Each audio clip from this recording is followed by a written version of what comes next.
അസ്സലാമു അലൈക്കും വറഹ്മത്തുള്ളാഹി വബറകാതുഹു. പ്രിയപ്പെട്ട മുഅ്മിനീങ്ങളെ മുഅ്മിനാത്തുകൾ, ഉളിയത്ത് കർമ്മം നടത്താൻ, ഉളിയത്ത് ബലികർമ്മം നടത്താൻ ഉദ്ദേശിച്ച ആളുകൾ എന്താണെങ്കിലും ഈ ഒരു കാര്യങ്ങൾ മനസ്സിൽ കരുതിയിരിക്കുക. ഇനി ദിവസങ്ങളില്ല.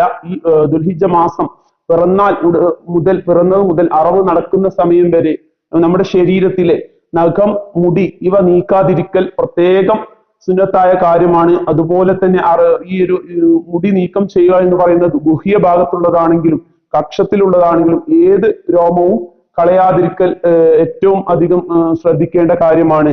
നഖം മുറിക്കുന്നതും എല്ലാം നമ്മൾ ഇന്ന് തന്നെ പ്രത്യേകം ആണുങ്ങൾക്ക് പറഞ്ഞിട്ടുള്ള ദിവസമാണ് വെള്ളിയാഴ്ച. ഈ ഒരു ദിവസം പ്രത്യേകം നഖം മുറിക്കാൻ ശ്രദ്ധിക്കുക. ഇനി 10 ദിവസം അല്ലെങ്കിൽ അറവ് നടക്കുന്ന ദിവസം വരെ അതെന്നാണോ ആ ദിവസം വരെ നമ്മൾ ശരീരത്തിലുള്ള നഖവും മുടിയും നീക്കാതിരിക്കൽ പ്രത്യേകം ശ്രദ്ധിക്കേണ്ട കാര്യമാണ്. അതുപോലെ അറവ് നടക്കുന്ന സമയം അറുക്കാൻ കഴിയുന്നവനാണെങ്കിൽ നമ്മൾ തന്നെ അറുക്കുന്നതാണ് ഏറ്റവും നല്ലത്.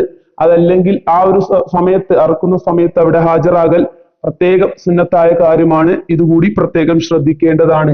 ഉളുഹിയ്യത്ത് അറവ് നടത്തുന്ന ആളുകൾ അത് ഒറ്റക്കാണെങ്കിലും അല്ലെങ്കിൽ ആളുകൾ കൂടിയിട്ടുള്ള 5 ആളോ 7 ആളോ കൂടിയിട്ടുള്ള ആളുകളാണെങ്കിലും എല്ലാ ആളുകളും ഈ കാര്യങ്ങൾ ശ്രദ്ധിക്കേണ്ടതാണ് എന്ന് മാത്രം ഓർമ്മപ്പെടുത്തുന്നു. അസ്സലാമു അലൈക്കും വറഹ്മത്തുള്ളാഹി വബറകാതുഹു.